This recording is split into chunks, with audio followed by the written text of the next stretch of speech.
Okay, students, good morning, everybody. We are here in a 11th video of function. इसमें हम लोग discuss करेंगे range of function. Function का range क्या होता है. डोमेन आप सभी लोग को पिछले बताया गया था 10th वीडियो में, उसके पहले भी कि डोमेन क्या होता है. तो रेंज के लिए क्या चीज होनी चाहिए. रेंज एक्चुअल में अगर मान लीजिए y इज इक्वल्स टू, जैसा कि आपके सामने है, y is equals to F X, एक फंक्शन आपको दिया गया है, तो x की अलग अलग वैल्यू को रखने पर या डोमेन के एलिमेंट को रखने पर आपको आउटपुट एफ एक्स मिलता है. जैसे कि मान लीजिए F X is equals to 3x plus 1 था, तो x की जब अलग अलग वैल्यू रखेंगे तो एफ एक्स मिलेगा. एफ एक्स को हम लोगों ने यहाँ y भी एज्यूम कर लिया है, तो x की अलग अलग वैल्यू के लिए y मिलेगा ना. तो x की वैल्यू को रखने पर जो y मिलता है, इन्हीं का जो सेट बनेगा वही सेट हमारे लिए कहलाएगा रेंज. करेक्ट. तो ये रेंज होता है कलेक्शन ऑफ या set of all the values of F x या y होता है. क्लियर. तो अब हम लोग यही y की वैल्यू को निकालेंगे. तो इसके लिए हम लोग एक क्वेश्चन आपके सामने मैंने रखा है. क्वेश्चन को ध्यान से देखिए, ये आपके काम आएंगे क्वेश्चंस और सॉल्व करने में. जैसा क्वेश्चन कहता है, find the range of F X is equals to x plus 1 upon x minus 2. आपके सामने सिंपल सा क्वेश्चन है, इसकी रेंज निकालनी है. तो मैं आपको बेसिक एक कॉन्सेप्ट बता रहा हूं कि हम लोग प्रैक्टिकली कैसे सॉल्व करेंगे.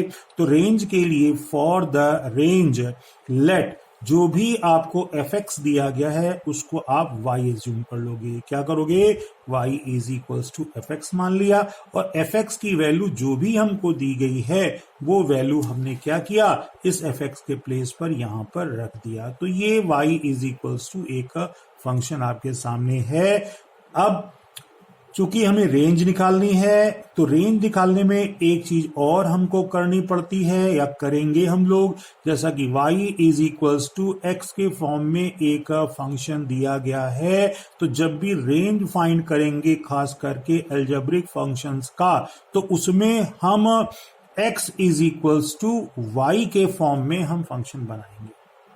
जैसे y is equals to X का है, तो x की इंडिविजुअल वैल्यू को निकालेंगे y के फॉर्म में. तो इसके लिए क्या करते हैं, जैसे हमारे पास ये था तो मैंने क्रॉस मल्टीप्लाई कर दिया, ये वैल्यू इधर आ गई, राइट हैंड साइड में x प्लस 1 हुआ.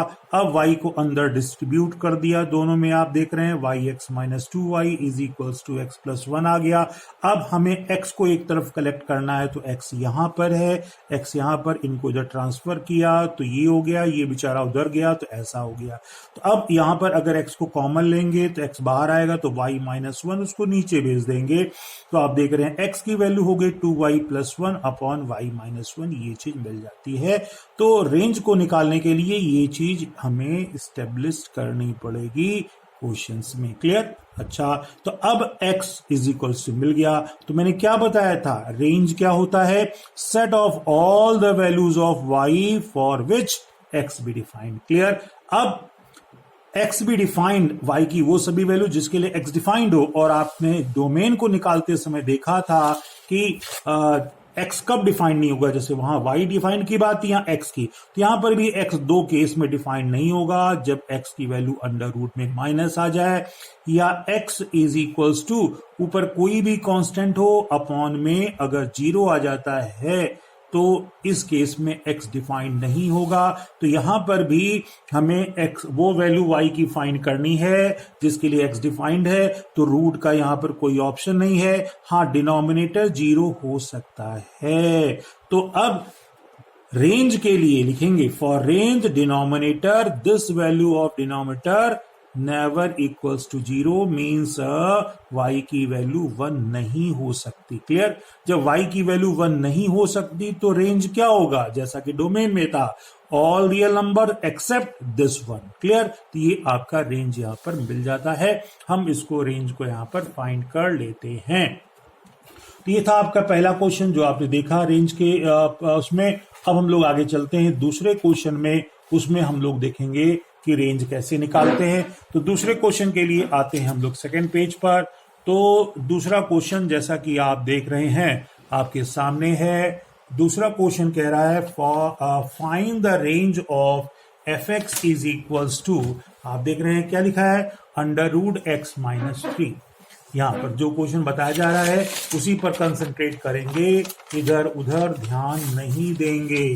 तो भाई आपके सामने क्या, F X is equals to under root X minus 3 यहां पर आपको दिया गया है। ठीक, अब जब ये वैल्यू आपको दे दी गई है इतना, तो अब आपको इससे क्या निकालना है, रेंज निकालनी है। तो फिर वही चीज, रेंज को निकालने का पहला स्टेप क्या था, जैसा कि पहले क्वेश्चन में बताया गया था, एफ एक्स को हम वाई एज्यूम कर लेंगे और एफ एक्स की वैल्यू को हम एज इट इज पुट कर देते हैं। क्लियर, ये हमारा आ जाता है। तो अब दूसरा हमने क्या बताया था कि भाई जैसे y यहां पर इंडिविजुअल है x के फॉर्म में फंक्शन, वैसे ही हम x को इंडिविजुअल करेंगे। लेकिन उसको करने से पहले जब भी y कभी रूट में आ जाए, ध्यान दीजिएगा, y कभी रूट में आ जाए तो एक बात आप यहां पर देखेंगे कि इससे y अगर आप देखें, y की value under root x minus 3 है और x डोमेन होता था, कोई भी रियल नंबर जैसे यहां पर मान लेते हैं आप, तो आप देखेंगे कि अगर हम x के प्लेस पर कोई भी रियल नंबर रखें तो y की वैल्यू कभी भी निगेटिव नहीं मिल सकती है, क्योंकि रूट से बाहर जो भी वैल्यू आती है वो कभी भी निगेटिव नहीं होती है। तो इससे ये पता चल जाता है कि y क्या होगा, इज ऑलवेज पॉजिटिव, है ना। y क्या होगा, हमेशा पॉजिटिव रहेगा। एक बात ध्यान देंगे, इसी से y की वैल्यू हमेशा पॉजिटिव रहेगी। तो अब इस बात को आगे बढ़ाते हैं हम लोग। तो अब क्या करेंगे, हमें x की इंडिविजुअल वैल्यू चाहिए, जैसा कि मैंने बताया था। तो हम लोग स्क्वायरिंग बोथ साइड कर लेंगे। तो स्क्वायर कर लिया तो Y square is equal to X minus 3, और जब इससे x की वैल्यू निकाली तो वाई स्क्वायर प्लस 3 आपके सामने आ जाता है। करेक्ट। तो अब फिर वही बात, रेंज क्या था, all the values of y, collection of all the values of y, जिसके लिए क्या हो, x डिफाइंड हो। तो अब यहां पर अगर आप वो डोमेन का फंडा लगाएंगे तो आप देखते हैं y की वैल्यू यहां पर हम कुछ भी रखें, कोई भी रियल वैल्यू y की रखें, माइनस में प्लस में कुछ भी जीरो भी रखें, तो सभी के लिए x डिफाइंड होता है। तो अब इससे ये आपको लगता है कि जो रेंज y का जो कलेक्शन होगा, जो रेंज होगा, वो ऑल रियल नंबर्स होगा इसके बेसिस पर। लेकिन अभी मैंने ऊपर बताया था कि y एक्चुअल में ये था, तो y ये होने के कारण y की वैल्यू क्या होगी, हमेशा पॉजिटिव होगी। करेक्ट, y जीरो हो सकता है और पॉजिटिव होगी। तो यहां पर ये कहता है कि y कुछ भी हो सकता है, तो इसका मतलब ये जो स्क्वायर किया है इससे थोड़ा सा कंफ्यूजन हो जाता है आगे के पार्ट में। लेकिन ये चीज ऊपर हम ध्यान देंगे, जो मेन था कि y हमेशा पॉजिटिव होगा। तो अब यहां पर y पॉजिटिव, तो क्या लेंगे, तो y की वैल्यू क्या होगी, all positive numbers with zero. तो according to above x is defined for all real numbers of y, but from first, इसके हिसाब से क्या होगा, y भी नेवर नेगेटिव हो नहीं सकता है।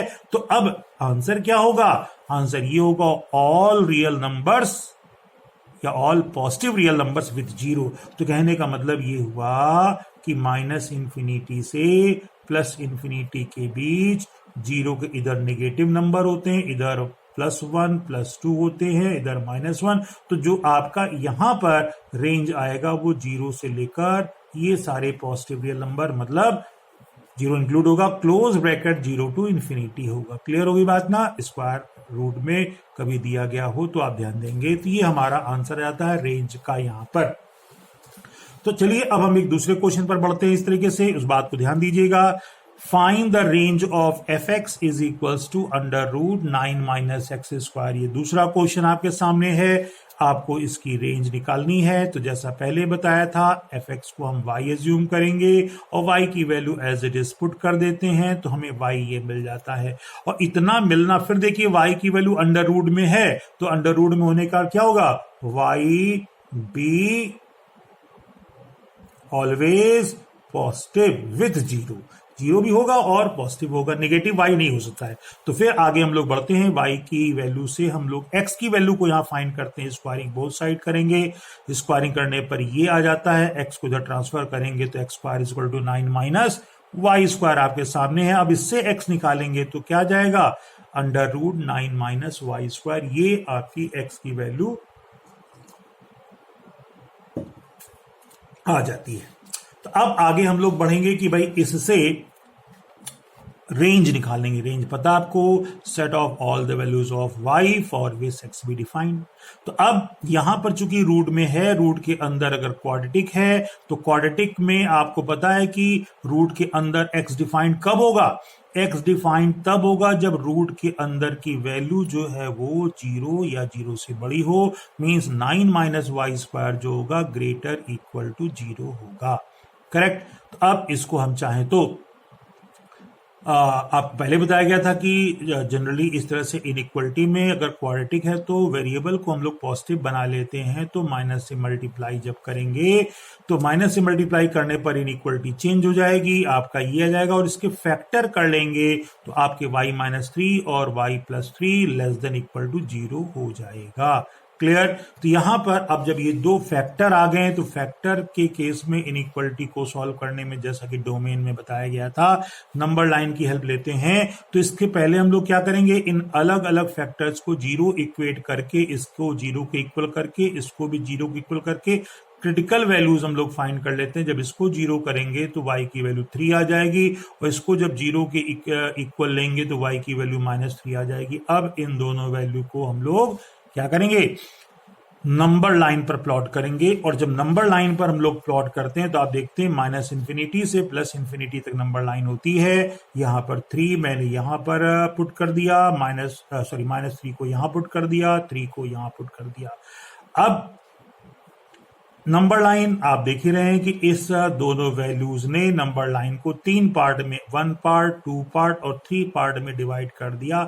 जैसा कि डोमेन में मैंने बताया था नंबर लाइन में पॉजिटिव और नेगेटिव कैसे हम लोग चूज करते हैं। तो देखते हैं जितने भी फैक्टर्स हैं इनइक्वलिटी के एक तरफ, उसमें वेरिएबल सभी पॉजिटिव हैं कि नहीं। तो यहां पर दोनों वेरिएबल पॉजिटिव हैं और बाहर जो है आपका पॉजिटिव ही है। तो राइट मोस्ट रीजन जो होता है नंबर लाइन का, उसको हम लोग क्या करते हैं, पॉजिटिव लेते हैं और फिर उसके बाद अल्टरनेट नेगेटिव और पॉजिटिव लेते हैं।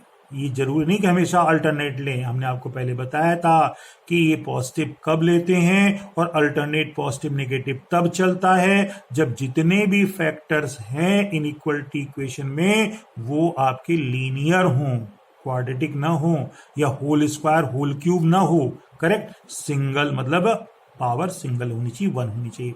तो अल्टरनेटिव पॉजिटिव नेगेटिव चलता है। तो इस तरीके से पहला पॉजिटिव आया, दूसरा हमारा नेगेटिव आएगा और तीसरा पॉजिटिव आएगा। ये नंबर लाइन बन गई। क्लास 11th में आपको अच्छे से बताया गया था। तो यहां पर अब नंबर लाइन के बेसिस पर अगर y की वैल्यू हम लेना चाहेंगे तो फिर इसको देखेंगे। ये कहता है कि this whole 1 is less than equal to 0। Less का मतलब नेगेटिव, इक्वल का मतलब क्रिटिकल वैल्यू जो थी उसको भी इंक्लूड करेंगे। ठीक। तो नेगेटिव रीजन आपका आंसर है, नेगेटिव आप देख रहे हैं ये रीजन है। तो आंसर इस हिसाब से आपका -3 से 3 होना चाहिए। मतलब y is equals to close bracket -3 to 3 and again close bracket. ठीक, ये चीज आ जाती है। अब ये तो आ गया, लेकिन अगर हम शुरू में देखें जो हमारा क्वेश्चन था यहां पर y इज इक्वल टू जो पहली इक्वेशन बनी थी और हम लोगों ने डिस्कस किया था y कभी भी नेगेटिव नहीं होता, मींस y भी ऑलवेज पॉजिटिव। जब y पॉजिटिव होगा, लेकिन इस नंबर लाइन में, इस नंबर लाइन पर जो वैल्यू हम लोगों ने y की सिलेक्ट की है इसमें -3 से 3 है का मतलब उस ऊपर वाले से क्लियर होता है नेगेटिव नहीं लेंगे।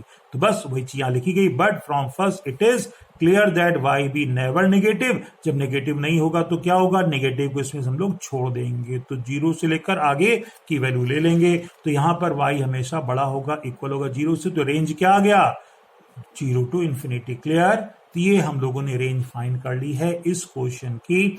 अगर आपको कोई डाउट है तो आप लोग हमसे पूछ सकते हैं। तो अब इस क्वेश्चन के बाद हम लोग एक क्वेश्चन और डिस्कस करते हैं, इसी पर बेस देखेंगे आप लोग नेक्स्ट पेज में क्वेश्चन क्या कहता है उसको ध्यान देंगे। तो जो आपके सामने यहां पर एक क्वेश्चन दिया गया है, जैसा कि आप देख रहे हैं, क्वेश्चन ये कहता है यहां पर find the range of F X is equals to 1/1 minus 2 cos x। ये एक ट्रिग्नोमेट्रिकल फंक्शन दे दिया गया है और इसका आपको क्या निकालना है, रेंज निकालना है। ठीक, तो अब जब इसकी रेंज निकालने की बात आती है तो अब ट्रिग्नोमेट्रिक का फंक्शन जैसे यहां पर है तो इसकी रेंज थोड़ा सा अलग मेथड होगा आपका जो पीछे अलजेब्रिक बताया गया उससे। तो लेकिन अब स्टार्टिंग हम वही करेंगे, क्या, y is equal to F X, और एफ एक्स की जो वैल्यू होती है हमारी, ये वैल्यू ऊपर वाली यहां पर हम लोगों ने रख दिया। तो y की वैल्यू हमको यहां पर ये मिल जाती है। ठीक, अब रेंज को निकालने के लिए ट्रिग्नोमेट्रिक वैल्यूज का हमने आपको बताया था कि इसका कॉन्सेप्ट जो वर्किंग रूल होता है वो पहले वाले अलजेब्रिक क्वेश्चन के वर्किंग रूल से थोड़ा अलग होता है। तो अब यहां पर हम लोग ट्रिग्नोमेट्री का जो एक्चुअल टर्म है उसको लेते हैं। पहले जैसे ये आप देख रहे हैं ना, इसको लेते हैं। ये क्या है, cos x है, और आप सभी लोगों को बताया गया है अच्छे से cos x की वैल्यू जो होती है हमेशा less than equal to 1 greater equal to -1 होती है, ऐसा होता है। ठीक, इसकी वैल्यू तो किसी भी क्वेश्चन में जो ट्रिग्नोमेट्रिकल फंक्शन होगा उसकी पर्टिकुलर वैल्यू को पहले हम लोग डिसाइड करेंगे और फिर इसी की हेल्प से इस पूरे फंक्शन को यहीं पर मेंटेन करेंगे। ध्यान रखिए, इसी के अंदर मेंटेन करेंगे। कैसे, जैसे cos x तो हमने ले लिया, अब cos x के साथ यहां पर 2 था तो यहां 2 कैसे आएगा, हम तीनों तरफ यहां यहां और यहां 2 से क्या कर देंगे, मल्टीप्लाई कर देंगे। तो जब 2 से मल्टीप्लाई करेंगे तो -1 था, -1 2 जा -2, यहां भी 2 आ गया, इधर भी 2 आ गया। अब ये चीज हमारे पास आ गई, लेकिन अब ये माइनस भी साथ में है तो अब क्या करेंगे, माइनस से मल्टीप्लाई करेंगे। जब माइनस से मल्टीप्लाई करेंगे तो माइनस से मल्टीप्लाई करने पर आपको पता ही है इनइक्वालिटी जो होती है वो चेंज हो जाती है। ठीक, तो जब माइनस से किया तो -2 क्या बन गया, +2 बन गया। ये आपका माइनस आ गया और ये +2 -2 हो गया, और ये जो था इनइक्वालिटी आप देख रहे हैं ये चेंज हो जाती है। लेकिन अभी भी हमारा ये पूरा नहीं बना है, यहाँ 1 एडिशन में है। तो अब क्या करेंगे, जो बना है दोनों क्या बल्कि तीनों तरफ 1 को ऐड कर देंगे। जब ऐड किया गया है तो आप देख रहे हैं ना, ऐसा बन गया। अब इसके बाद क्या करेंगे, इसके बाद हम लोग आगे बढ़ेंगे। तो अब जिसको सॉल्व किया हम लोगों ने तो ये आपके पास आ गया इतना। अब ये चीज आ जाती है, करेक्ट। लेकिन हम लोग फिर वापस चलते हैं, क्वेश्चन देखते हैं। हमारा जो क्वेश्चन था वो केवल इतना नहीं, 1 इतना था। मतलब जो चीज हम लोगों ने यहां बनाई है इसका यहां पर क्या था, रेसिप्रोकल उल्टा था, अपोजिट। तो भाई अब इतना जब बन गया कि इसकी वैल्यू मिल गई हमको, वो आई है 3 से -1 के बीच में। तो अब इसका हम लोग क्या करते हैं, रेसिप्रोकल निकाल लेते हैं फंक्शन जैसा बनाने के लिए। तो रेसिप्रोकल बनाते समय ध्यान रखिएगा इनइक्वालिटी पर कोई भी इफेक्ट नहीं पड़ता है। हम लोग इसको जैसे रेसिप्रोकल करेंगे 3 1/3 हो जाएगा। ये बेचारा 1 इतना हो गया और -1 का रेसिप्रोकल -1 ही रहेगा। तो ये चीज आपके पास आ गई। और ये अब जो बना, ध्यान दीजिए, अगर आप देखें इस पूरे को, ये पूरा क्या है, ये पूरा वही है जो आपके पास y था। तो इसके प्लेस पर क्या करेंगे, हम y को पुट कर देंगे। तो ये जो चीज थी आप देख रहे हैं ना, यहां पर इसके प्लेस पर क्या कर दिया गया, हमने y रख दिया। तो y की वैल्यू क्या मिल गई, y is greater equal to -1 और लेस देन इक्वल टू 3। इसको थोड़ा सा हम लोग सिस्टमेटिक कर लेते हैं कुछ इस तरीके से कि y ग्रेटर था तो यहां y ग्रेटर इक्वल टू -1 और इसको इधर कर दिया, ये चीज आ गई। तो देखा आपने कि ये y की क्या वैल्यूज थी वो हमको यहां पर मिल जाता है, करेक्ट। तो y की वैल्यूज क्या आ गई, तो y की वैल्यू जो आ गई वो -1 से लेकर 1/3 के बीच में। तो अब हम लोग इधर देखेंगे तो अब y की वैल्यू का जो सेट था वही तो रेंज होता था। तो रेंज मैंने क्या लिखा, रेंज लिखा 1 इंक्लूड है। तो -1 से लेकर कहां तक, 1/3 तक, 1/3 ये भी इंक्लूड है। तो ये क्लोज ब्रैकेट लगा दिया। तो ये हमको इस क्वेश्चन की क्या मिल जाती है, रेंज मिल जाती है यहां पर, समझ गए। तो ये चीज जो क्वेश्चन मैंने बताया था 1/1 - 2 cos x, इसकी रेंज आपको यहां पर मिल जाती है। तो ये चीज आप ध्यान रखेंगे रेंज को निकालने का। वीडियो बड़ा हो रहा है तो हम लोग अब नेक्स्ट वीडियो में कुछ और क्वेश्चन को डिस्कस करेंगे। तो तब तक के लिए वेट करिए। Thank you.